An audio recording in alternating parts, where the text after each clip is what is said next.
오순절 날이 이미 이름에 그들이 다 같이 한 곳에 모였더니 호련히 하늘로부터 급하고 강한 바람 같은 소리가 있어 그들이 앉은 온 집에 가득하며 마치 불의 혀처럼 갈라지는 것들이 그들에게 보여 각 사람 위에 하나씩 임하여 있더니 그들이 다 성령의 충만함을 받고 성령이 말하게 하심을 따라 다른 언어들로 말하기를 시작하니라.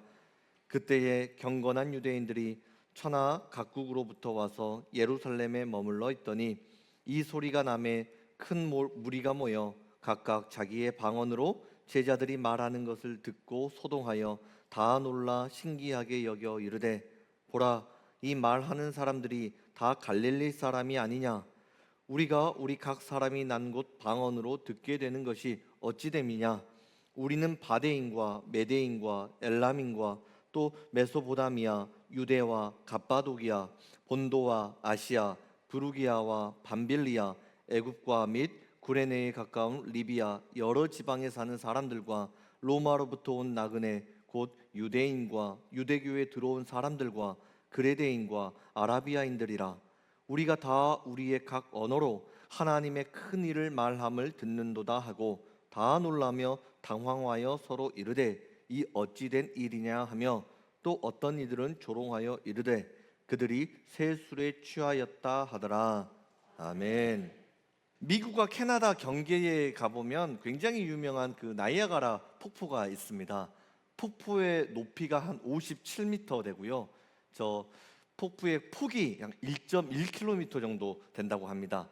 그리고 1초에 쏟아지는 물의 양이 2,800톤 정도 되는 엄청난 물이 확 쏟아지거든요.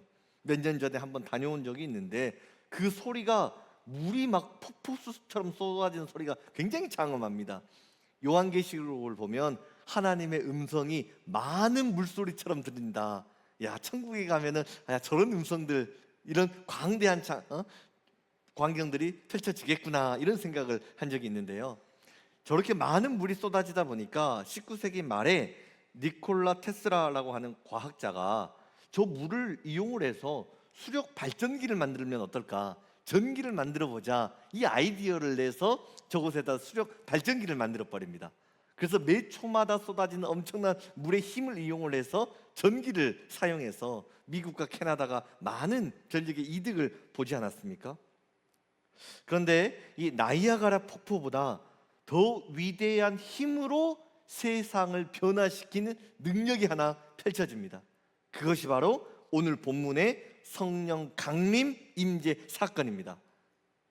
나이아가라에 만들어졌던 이 수력 발전소가 전력을 만들어 에너지의 위기를 주었다면 오순절 날 임하신 성령의 거룩한 기름 부으심, 성령의 폭포수와도 같은 은혜의 단비가 인류의 역사 가운데 부어져서 죄악의 위기, 영혼의 위기를 막아주었던 것입니다.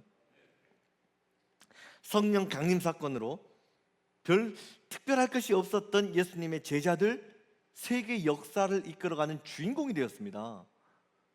중국의 진시황도 이루지 못했던 일, 로마의 시저도 하지 못하고 마케도니아의 알렉산더 대왕도 꿈꾸지 못했던 역사의 대변혁을 가져왔습니다. 평범해 보였던 12명의 제자를 통해 하나님의 나라가 이 땅 위에 건설되기 시작했습니다. 성령이 오시기 전에 베드로는 예수님을 모릅니다. 부인했습니다. 도망갔습니다. 그러나 오늘 오순절 마가의 다락방에 성령이 임재하고 나서 베드로는 더 이상 목숨을 구걸하는 초라한 인간이 아니었습니다. 그는 초대교회 수장이 되어서 이 땅에 교회를 세우고 교회를 이끌어 나가는 성령의 사람이 되었습니다. 예수님 이후에 목숨이 두려워서 다락방에 숨어서 문을 꽁꽁 잠고 숨어 있었던 사람들, 그러나 오늘 성령이 그들에게 임재해 주시자 그들은 다락방의 문을 열고 거리로 뛰쳐나와서 예수 십자가와 예수 부활을 증거하기 시작합니다. 로마의 군인들이 당황해서 그들을 잡아다가 매질을 하기도 하고 감옥에 가두기도 하고 심지어 목숨을 위협하기도 했지만 성령 충만을 경험했던 예수님의 제자들은 순교를 각오하면서까지 예수의 부활을 증거하기 시작합니다. 그 결과 전 세계를 지배하고 있었던 로마라고 하는 나라가 예수 앞에 무릎 꿇고 기독교 앞에 무릎을 꿇게 되는 엄청난 일이 일어나는 것입니다. 여러분, 이러한 세계 역사 가운데 있었던 위대한 일들, 무엇이 이 일을 만들어냈습니까? 무엇이 너무나도 평범했던 갈릴리 어부들이 하나님의 나라, 이 땅에 성령의 나라를 건설하는 위대한 믿음의 사람으로 만들었던 것입니까? 그것이 바로 성령의 능력입니다. 오늘은 성령 강림주일입니다. 2000년 전 마가의 다락방에 임재해 주신 성령 하나님께서 이 시간 우리 교회에 임재해 주십니다. 성령이 오시면 변화가 일어납니다. 기적이 일어납니다. 낙심된 사람은 일어나는 것입니다. 오늘 예배 가운데 성령님이 여러분 한 분 한 분 가운데 임재해 주실 줄 믿습니다. 역사해 주십니다. 여러분의 인생은 잘 될 것입니다. 성령 안에서 펼쳐져 갈 것입니다. 성령 하나님을 만나는 복된 시간 될 수 있기를 한 번 더 주의 이름으로 축복합니다. 그래서 오늘은 함께 모일 때 임하시는 성령님, 함께 모일 때 임하시는 성령님, 이런 제목을 가지고 말씀을 전하고자 합니다. 자, 성령님이 오시기 전까지 예수님의 제자들은 그렇게 특별한 사람은 아니었습니다. 지금은 우리 목사님들을 통해서 하나님의 말씀을 듣습니다. 그런데 2000년 전 예수님의 제자들은 예수님을 통해서 직접 말씀을 들었습니다. 예수님께 직접 성경 공부를 합니다. 예수님과 함께. 또 갈릴리 빌립보, 가이사랴 빌립보 이곳에 가서 또 수련회도 합니다. 우리가 여름에 수련하는 것처럼 성경학교도 하고 다 합니다. 근데 강사가 예수님이에요. 말씀을 하나님이 직접 전하십니다. 엄청난 축복 아닙니까? 예수님께 직접 말씀을 듣는다고요. 3년 동안 이런 특별한 훈련을 받았는데 충격은 뭐냐면 제자들이 변화되지 않았다는 것입니다. 예수님의 가르침을 직접 배웠고 예수님과 함께 3년을 먹고 자고 생활을 하고 수련의 강사가 예수님이었는데 제자들이 변화되지 않았다는 거예요. 예수님이 로마 군인들에게 잡히자 예수님을 모릅니다. 부인하고 도망가 버립니다. 3년 동안 만들어 놓았던 12 공동체가 깨져버리지 않습니까? 여러분, 하물며 우리는 어떻겠습니까? 신앙훈련 잘 받는다고 해서 신앙생활이 완성되는 것 아닙니다. 성경 공부 많이 한다고 해서 성령 충만 받는 것도 아닙니다. 성경 공부 많이 하면 머리에 성경 지식은 많이 있을 것입니다. 내가 많이 알고 있다고 해서 그것이 성령 충만으로 연결되는 것도 아닙니다. 사역 경험이 많이 있다고 해서 교회를 부흥시킬 수 있는 특별한 프로그램이 있는 것도 아닙니다. 내가 모태신앙으로 어려서부터 교회 말씀을 듣고 자랐고 20년, 30년에서 직분자가 되었고 교회가 내 손바닥 안에 있는 것처럼 훤히 보인다고 해가지고 그렇게 해서 교회가 운영이 되는 것도 아닙니다. 종교적인 훈련으로 주님의 일을 감당할 수가 없다는 것입니다. 무엇이 중요한가? 성령의 충만을 받아야 됩니다. 성령의 인도하심을 받아야 됩니다. 제한이 없는 성령 하나님의 은혜를 바라볼 수 있는 영안이 열려야 되는 것입니다. 하나님은 내 생각을 뛰어넘는 분이십니다. 나의 신학의 공부를 뛰어넘는 분이십니다. 나의 감정을 뛰어넘습니다. 나의 성공을 뛰어넘는 분이 하나님이십니다. 제한이 없는 성령 하나님을 만나야 하는 것입니다. 예수님의 제자들 부족했습니다. 서로를 시기합니다. 질투합니다. 원망합니다. 그러나 성령이 임재하시자 그 누구보다 앞장서서 예수님을 증거합니다. 그들을 통해 복음이 땅끝까지 전파되기 시작합니다. 성령이 임재하시자 깨어졌던 제자 공동체가 다시 모이기 시작합니다. 복음을 전합니다. 여러분, 그리스도인은 무엇으로 사는 사람입니까? 성령의 능력으로 사는 사람입니다. 이 땅에 교회가 언제 시작이 되었을까요? 교회 생일이 언제일까? 신학자들이 많이 연구를 합니다. 구약과 신약의 신학자들이 교회 탄생의 생각을 다 다르게 말합니다. 그러나 온전하게 통일되어서 인정하는 학설은 한 가지가 있습니다. 오순절 마가의 다락방 120명의 사람들이 모였을 때 성령이 임재해 주셨고 이것이 신약의 교회의 탄생이 되었다. 여기에는 모든 신학자들이 일치합니다. 성령이 이 땅에 오심으로 말미암아 만들어진 공동체가 교회입니다. 그래서 교회의 주인은 성령님이십니다. 언제나 교회는 성령 하나님과 함께 갈 때에 건강해질 수 있습니다. 우리 예봉교회도 성령 하나님이 인도해 주셔야지만 하나님 기뻐하시는 교회가 될 수 있습니다. 주일 오후에 모이는 목장에서도 성령이 임재해 주셔야지만 하나님 기뻐하시는 소그룹 공동체가 됩니다.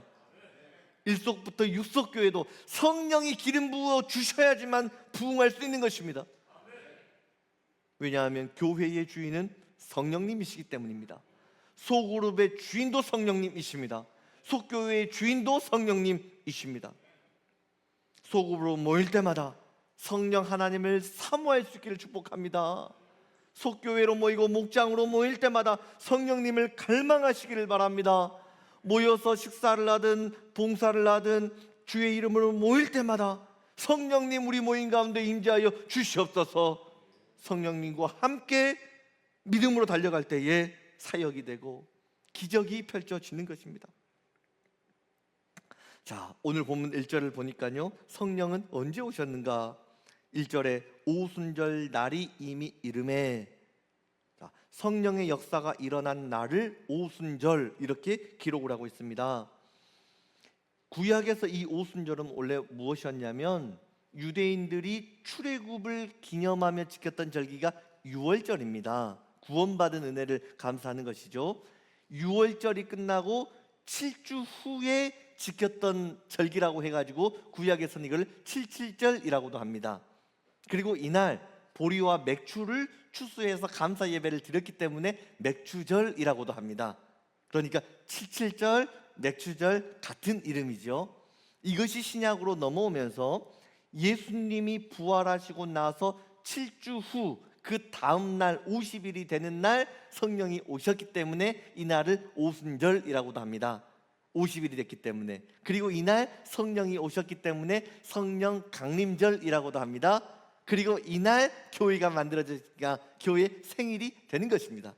그래서 정리하면은 칠칠절, 맥주절, 오순절, 성령 강림주일, 신약의 교회의 생일 다 똑같은 날이 되는 것입니다. 자, 유대인들은 중요한 절기가 되면 전 세계에 흩어져 있었던 사람들이 전부 다 예루살렘으로 모여서 예배를 드립니다. 오순절 굉장히 중요한 절기였기 때문에 아까 본문을 읽을 때 여러 나라들이 나왔잖아요. 막 발음도 힘든 여러 나라들이 15개가 넘는 나라들에서 이 오순절 예배를 드리기 위해 예루살렘으로 모이기 시작합니다. 함께 모이고 오순절 날이 됐을 때 성령이 임재해 주시는 것입니다. 무슨 뜻입니까? 성령의 역사는 성도들이 함께 모이는 곳에 펼쳐진다는 것입니다. 기독교의 역사는 함께 모일 때에 기적이 펼쳐집니다. 제가 동물의 왕국을 굉장히 좋아합니다. 사자가 이렇게 얼룩말 사냥하는 모습을 보잖아요. 그러면 누구를 타겟팅으로 삼냐면 함께 풀을 뜯고 있다가 혼자 떨어져 가지고 먹는 거에 정신 팔려 가지고 풀 뜯어 먹는 얼룩말 한 마리가 있죠. 그 물 위에서 떨어진 얼룩말 나오면 그거는 반드시 사자의 타겟팅이 됩니다. 한순간에 가서 잡아먹어 버려요. 그런데 그렇게 연약한 얼룩말도요, 공동체로 모여 있으면 3마리 이상만 모여 있으면 사자가 공격 못 합니다. 얼룩말의 뒷발차기가 너무나 강력해서 그 한 대 맞으면 사자 갈비뼈도 부러져 버린대요. 여러분, 교회 공동체를 떠나서 혼자서 뭐 좋은 줄 알고 걸어가면요, 여러분 사탄이요 우는 사자처럼 삼킬자를 찾으러 다닌다, 야고보서가 기록하고 있습니다.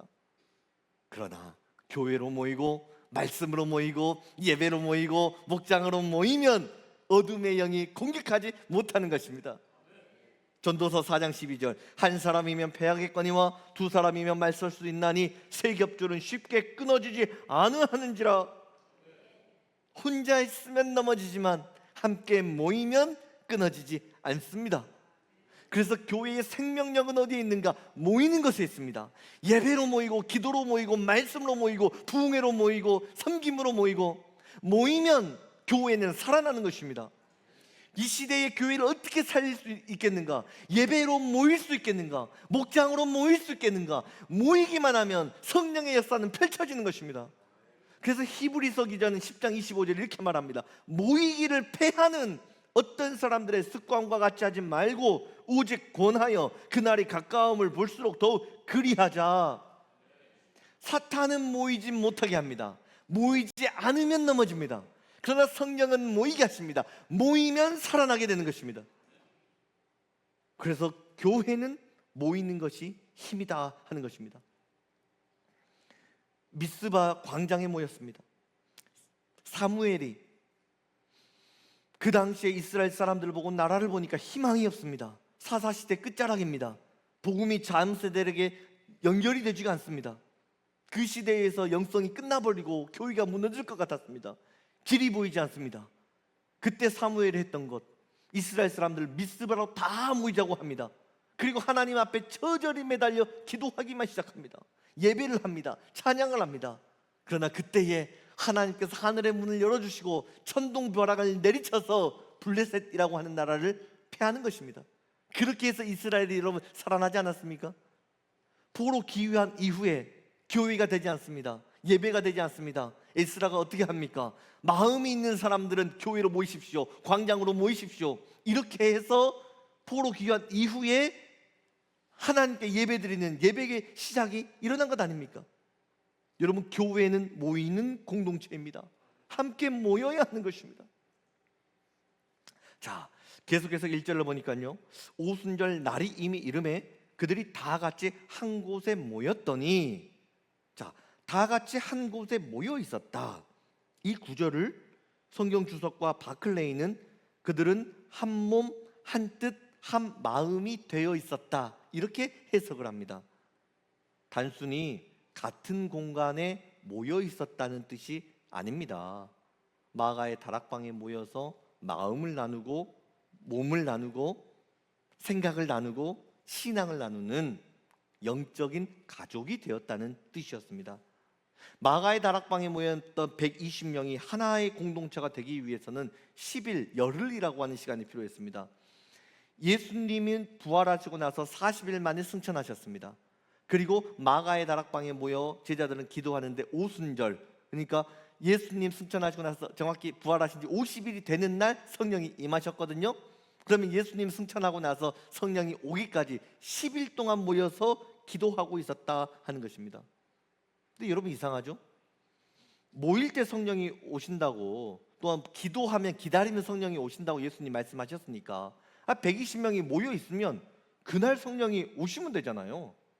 근데 안 온단 말입니다. 열흘이라고 하는 시간을 기다리게 한다는 것입니다. 왜 그럴까요? 성령이 오시기 전에 반드시 선행되어야 되는 한 가지 조건이 있었습니다. 성령이 오시기 전에 모였던 120명은 먼저 하나된 공동체가 되어야 했기 때문입니다. 어떻게 해서 120명이 하나된 공동체가 되었을까요? 다 언어도 다릅니다. 말이 통하지 않습니다. 그러면 대화를 할 수 있는 몇몇 사람들과 모였을 것입니다. 우리가 마가의 다락방 하니까 진짜로 다락방 이렇게 생각을 하는데 그게 아닙니다. 120명이 여러분 한 번에 들어가서 숙식을 해결할 공간이었습니다. 엄청나게 컸습니다. 그러니까 그렇게 모여가지고 몇 개의 소그룹으로 나누었을 겁니다.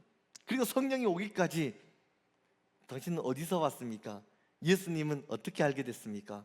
기도 제목은 무엇이었습니까? 이거를 계속 나눴다는 겁니다. 열흘 동안 나누고, 자녀들에 대해서도 나누고, 믿음에 대해서도 나누고, 마음 아픈 가슴 기도 제목도 나누었던 것입니다. 그렇게 해서 서로의 삶을 나누면서 얼굴만 아는 사람이 아니라 진짜로 영적인 가족이 되었던 것입니다.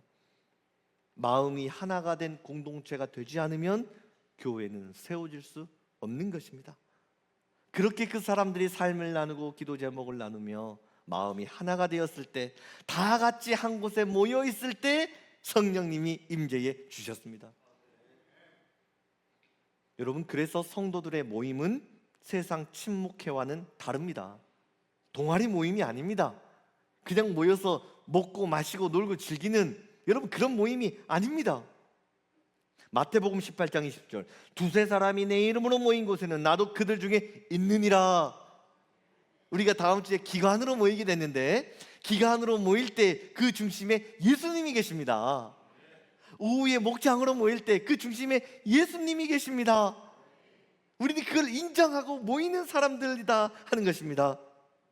그래서 목장 모임, 어떤 기관 모임, 이런 것들을 소홀히 여기고 빠지는 일들은 영적으로 어리석은 일이 되는 것입니다. 왜냐하면 그곳에 예수님이 하시기 때문에, 그곳에 성령이 임재하시기 때문입니다. 자, 그렇다면 다양한 120명의 사람들이 모였을 때 어떤 은혜가 펼쳐졌습니까? 15개의 나라에서 120명의 사람들이 모였습니다. 그러면 일단 언어가 다를 것이고 문화가 다를 것입니다. 기도하는 방법도 다릅니다. 많이 배운 사람도 있고 적게 배운 사람도 있습니다. 유대인도 있을 것이고 이방인도 있을 것입니다. 믿음이 성령으로 불타오르는 사람도 있는가 하면 억지로, 어쩔 수 없이 엄마 아빠 손에 이끌려서 할 수 없이 참석한 사람도 있었다는 것입니다. 그런데 오늘 본문 4절을 보니까 그들이 다 성령의 충만함을 받고, 모였던 사람들이 전부 다 성령의 충만을 받았다는 것입니다. 믿음이 없는 사람도 있었는데 그들도 성령의 충만을 받았다는 것입니다. 왜냐하면 그곳은 이미 은혜의 공동체가 되어 있었기 때문입니다. 이것이 바로 공동체의 영성입니다. 우리가 캠프파이어나 이런 것들 하다 보면 보통 둘째 날 밤에 이렇게 장작을 막 태워놓지 않습니까? 불이 활발 붙으면 여기에 불 하나도 붙지 않는 나무 하나 집어넣으면 그것도 금방 불타오릅니다. 장작이 너무 뜨겁게 불타오르면 물에 젖은 나무 하나 있어도 던져놓으면 물에 젖은 나무도 타버리는 것입니다. 여러분, 신앙의 원리도 똑같습니다. 믿음이 풍성한 공동체에 내가 들어가기만 하면 나도 성령 충만을 받는 것입니다. 할렐루야. 그래서 여러분, 2월 달이 되면 1속, 2속, 3속, 4속, 5속, 6속 교회까지 속교회별 전체 모임을 진행할 것입니다. 여러분, 그 모임에 성령의 불이 떨어질 줄로 믿습니다. 그래서 속교회별로 모임을 할 때에 교회에 나왔지만 목장에 나오지 못한 사람들, 이름만 등록됐지 예배도 못 나온 사람들, 우리가 기도하고 있었던 VIP 사람들, 그분들을 초대해서 천국잔치를 하는 것입니다. 나는 연약해요, 부족해요.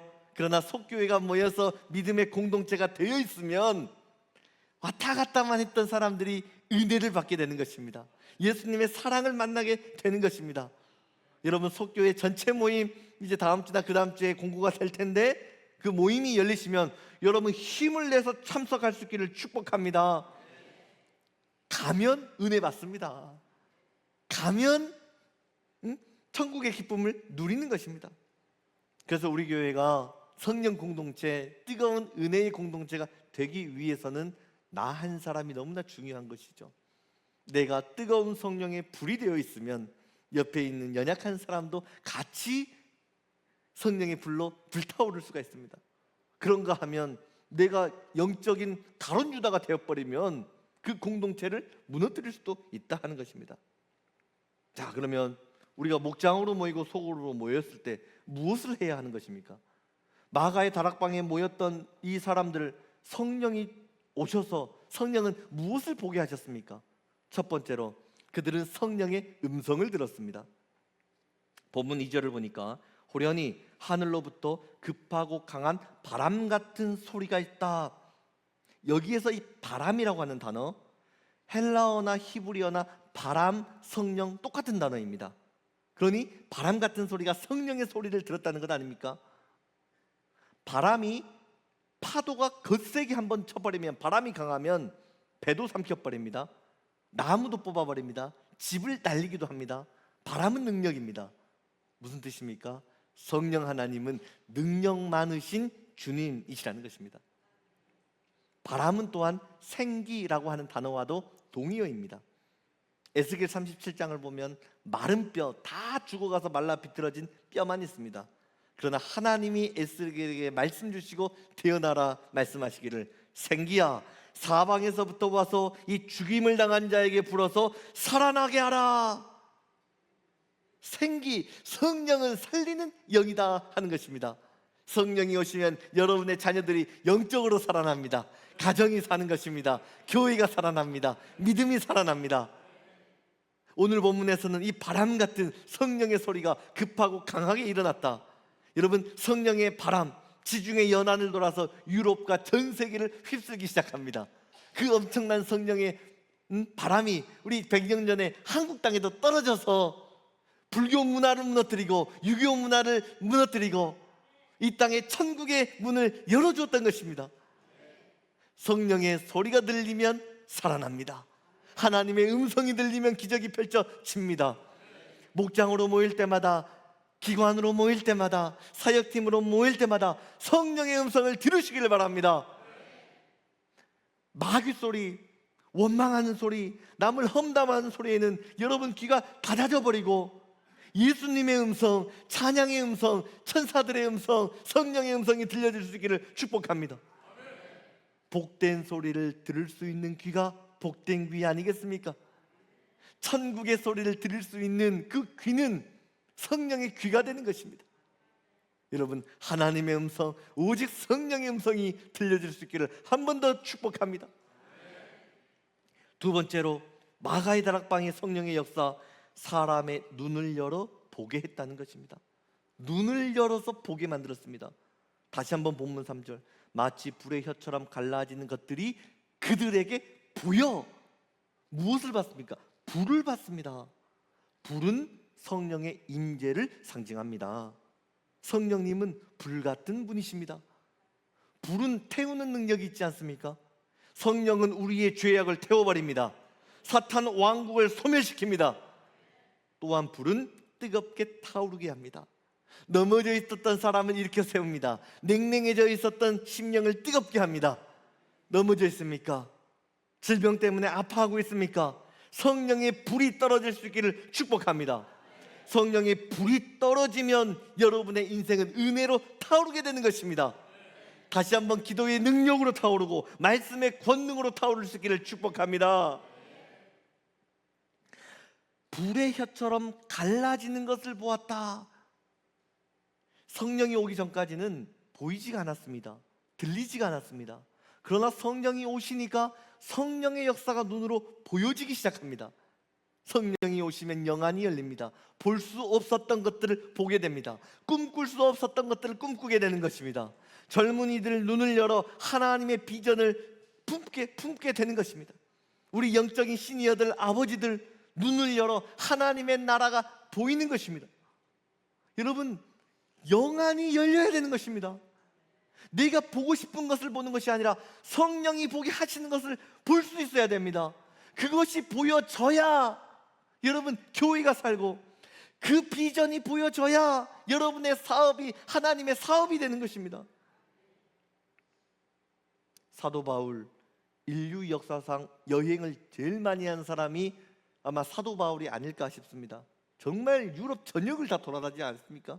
그리고 거기에서 보고 듣고 느낀 것을 기록을 합니다. 이게 서신서 아닙니까? 그런데 바울이 썼던 13권의 성경 말씀을 보면 단 한 번도 로마의 건축 양식이 어땠다 이런 글이 없죠. 고린도의 유행은 어떤 것이었다 소개하지 않습니다. 에베소의 풍습도 소개하지 않습니다. 사도 바울의 눈에는 그런 것들이 안 보였기 때문이죠. 그렇다면 바울은 무엇을 봤습니까? 세계는 급변하고 찬란한 문화 가운데 살아가지만 바울의 눈에는 죽어가는 영혼이 보였던 것입니다. 섬겨야 할 교회가 보였습니다. 지금도 죽은 영혼을 살리는 성령의 역사가 바울의 눈에는 보였던 것입니다. 여러분은 무엇을 보고 살고 있습니까? 여러분의 가슴을 뛰게 만드는 것은 무엇입니까? 성령을 받아 눈이 열려지고 나면 보이지 않았던 것들이 보입니다. 말씀이 보입니다. 기도가 보입니다. 면류관이 보입니다. 천국이 보입니다. 예수님의 눈으로 사람을 보게 되는 것입니다. 성령이 오시면 예수님의 눈으로 세상을 보고 가정을 보고 교회를 보게 되는 것입니다. 세 번째로 성령의 역사는 입이 열려지는 역사로 나타납니다. 입이 열려집니다. 다시 한번 본문 3절을 보니까 마치 불의 혀처럼 갈라지는 것들 이렇게 나와 있죠. 원문을 직역을 해보면 굳어졌던 혀가 풀려졌다, 이런 뜻입니다. 성령이 임재하시자 복음의 입술이 열려졌습니다. 제자들, 성령이 임하기 전까지는 혀가 굳어 있었습니다. 복음을 자랑하지 못합니다. 예수님을 증거하지 못합니다. 오히려 제자들의 혀는 서로 높은 자리를 탐하기에 바빴습니다. 서로를 깎아내리고 비방하는 말들에 바빴습니다. 예수님이 잡히자 나는 예수님 모릅니다 부인하는데 주저하지 않았습니다. 그러나 성령이 임재하시자 제자들의 입술이 달라집니다. 능력 있는 혀가 되었습니다. 죽음을 무릅쓰고 우리가 죽인 예수님이 메시아시다, 하나님의 아들이시다, 거침없이 복음을 증거하기 시작합니다. 말씀을 전할 때마다 3,000명, 5,000명 허다한 무리가 주님 앞으로 돌아왔습니다. 이 시간 믿음으로 여러분께 도전합니다. 여러분의 입은 복음 증거함에 있어 열려 있습니까? 여러분의 혀는 예수님을 증거하는 일에 풀려져 있습니까? 하지 말아야 할 말에 대해서는 혀가 바쁘게 움직이고 있지만 전도에 대해서는 예수 십자가와 부활을 증거하는 입술은 오히려 굳어져 있지 않습니까? 여러분, 성령 충만을 받고 나면 굳어진 혀가 풀려집니다. 닫혀진 입술이 열려집니다. 축복의 말이 나옵니다. 영생의 언어가 나오는 것입니다. 여러분 혀에 오늘 성령의 임재가 넘치시길 축복합니다. 그렇게 성령의 혀로 기도하며 주님을 찬양하고 이웃을 살리고 교회를 살리는 성령의 사람이 되시기를 주의 이름으로 축복합니다. 자, 그렇다면 여러분, 마지막 결론입니다. 사도행전 2장에 성령이 강림하셨습니다. 사도들이 다 성령 충만을 받았습니다. 그래서 어쩌자는 것입니까? 성령이 오셔서 내가 성령 충만을 받았는데 so what? 그래서 무엇을 어떻게 하자는 것입니까? 이것의 결론이 무엇입니까? 사도행전 2장 46절 47절, 날마다 마음을 같이 했다. 성령 충만의 결론은 첫 번째, 마음을 같이 하는 일입니다. 성도들 안에서 하나님의 말씀으로 비전으로 하나된 마음, 하나된 비전, 같은 목표를 향해서 달려가는 것입니다. 두 번째로, 성전에 모이기를 힘썼다. 성령 충만의 결론은 성전에 모이는 것입니다. 예배로 모이는 일입니다. 세 번째, 집에서 떡을 떼었다. 가정에서 소그룹 예배를 드렸습니다. 구역 예배를 했습니다. 목장 예배를 드린 것입니다. 그리고 나서 마지막 결론, 온 백성에게 칭송을 받으니 주께서 구원받는 사람을 날마다 더하게 하시니라. 하나님의 나라를 향한 비전으로 하나가 되어서 예배 공동체로 모이고 끝나면 소그룹 공동체로 모여서 삶을 나누었더니 자녀가 구원을 받고 가정이 구원을 받고 VIP가 구원을 받는 은혜가 날마다 더하여 졌느니라. 할렐루야. 그렇다면 여러분, 2026년을 살아가는 우리에게 주어진 영적인 과제는 무엇이겠습니까?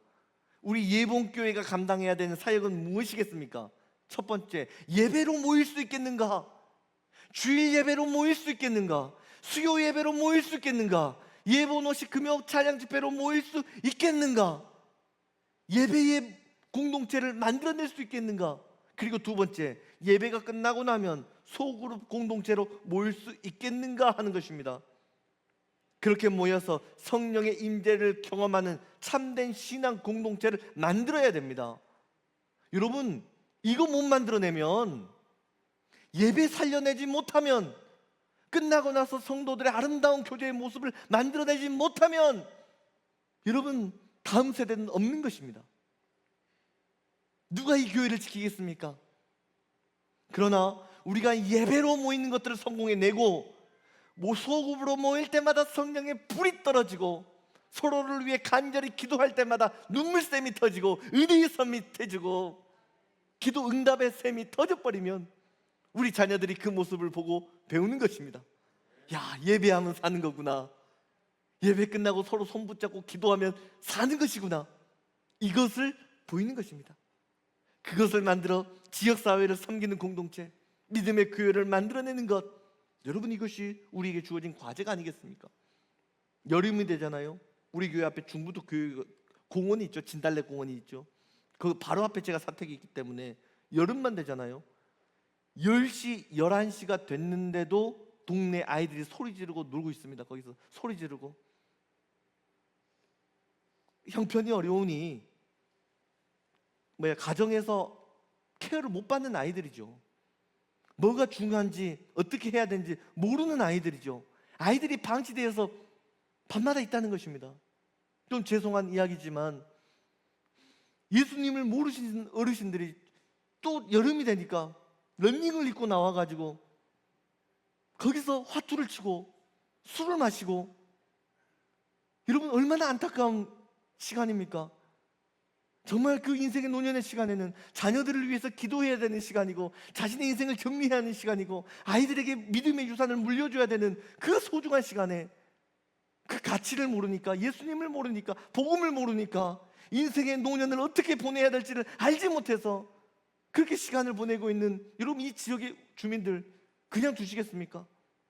우리 교회가 성령 공동체가 되어서 미래를 보지 못한 아이들에게 하나님의 비전을 보여주는 것입니다.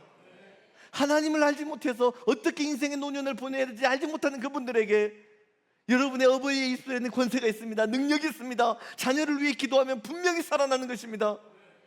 분명한 인생의 노년의 시간을 알려줘야 되지 않겠습니까? 우리가 함께 모여 기도하면, 함께 모여 하나님의 비전을 향해 달려가면 풍성한 하나님의 나라 반드시 이루어지게 될 줄로 믿습니다. 마지막으로 로제토 효과에 대해서 여러분 들어본 적이 있습니까? 1960년대 미국 펜실베니아주 작은 시골 로제타라고 하는 시골이 있었습니다. 그런데 그 당시에 미국에는 큰 고민이 하나가 있었는데, 너무도 많은 사람들이 심장병으로 쓰러져 버리기 시작합니다. 야, 이 심장병을 어떻게 좀 줄일 수 없을까 연구를 하는데, 로제타 시골 마을에서는 심근경색 환자가 한 명도 없다는 게 알려집니다. 의사와 과학자들이 가서 연구를 해봅니다. 음식이 좋았을까? 유전적인 이유가 있었을까? 운동을 열심히 할까? 하나도 없었습니다. 그러다 알게 된 한 가지 비밀이 있었는데, 그들이 살아가는 공동체의 모습이 있었습니다. 그 시골 마을에서는 마을 사람들이 하나의 대가족이 되었습니다. 어떤 가정에 힘든 일이 있으면 마을 사람들이 함께와 함께 울어줍니다. 기쁜 일이 있으면 함께 달려가서 기뻐해 줍니다. 돈이 많다고 해서 자랑하는 사람도 없습니다. 좀 어렵다고 해서 소외당하는 사람도 없었습니다. 모두가 함께 서로를 위로하고 축복하며 살아갔습니다. 마음을 나누고 사랑을 전하는 공동체의 경험, 이것이 심장을 건강하게 만드는 능력이었구나. 이것을 과학자들이 보고 나서 그 현상을 로제타 효과라고 명명했습니다. 여러분, 여기에 얼굴과 얼굴을 대면해서 만나는 소그룹의 중요성이 있습니다. 성령과 함께 살아가는 삶의 기쁨, 얼굴을 마주보고 마음을 나누는 목장 안에서 열리게 됩니다. 지금 우리가 1월 달부터 만들어서 하게 되는 우리 교회 목장 생활은요, 여러분, 하면 좋고 안 하면 안 되고 안 해도 좋고 그런 모임이 아닙니다. 필수입니다. 예배만큼 소중한 모임입니다. 왜냐하면 그곳에 모이면 성령 충만을 경험하게 됩니다.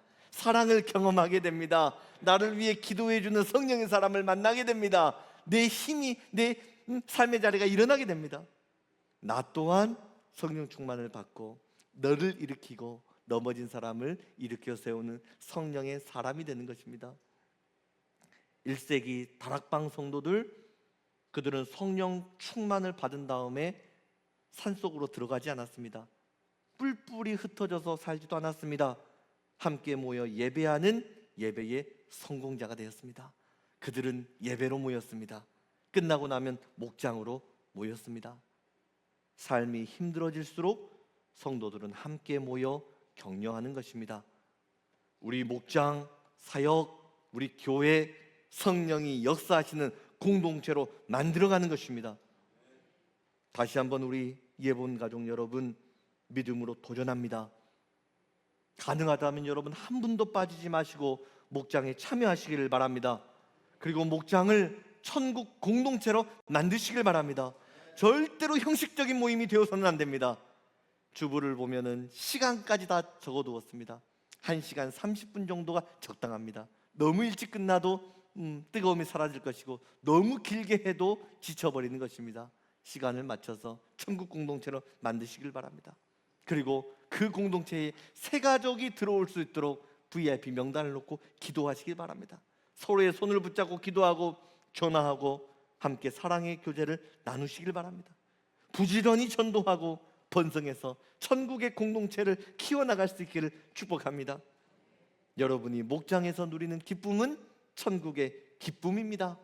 목장에 VIP가 찾아오고 목장이 번성되는 축복은 하나님의 나라가 이 땅에 세워지고 번성하는 복이 되는 것입니다. 우리 성령 하나님 함께 모일 때에 우리 공동체 가운데 찾아와 주십니다. 기도하겠습니다. 하나님, 오늘 성령 강림주일을 맞이하여서 내 힘으로 사는 것이 아니라 성령의 능력으로 살아야 함을 알게 하시니 감사합니다. 교회의 주인이시오, 목장의 주인이시오, 우리의 삶의 주인이신 성령 하나님, 언제나 우리의 삶과 신앙과 교회와 가정이 성령 하나님 붙잡고 성령의 인도하심을 따라 살아가게 하여 주시옵소서. 성령 충만을 받아서 하나님 입술이 열려지게 하여 주시고 영안이 열려지게 하여 주시고 하나님이 보시는 것들을 보게 하여 주시옵소서. 성령의 능력이 우리 교회 가운데 충만히 넘쳐나게 하여 주셔서 날마다 구원받는 은혜의 역사가 더해지는 복된 교회 되게 하여 주옵소서. 예수님 이름으로 기도드립니다. 아멘.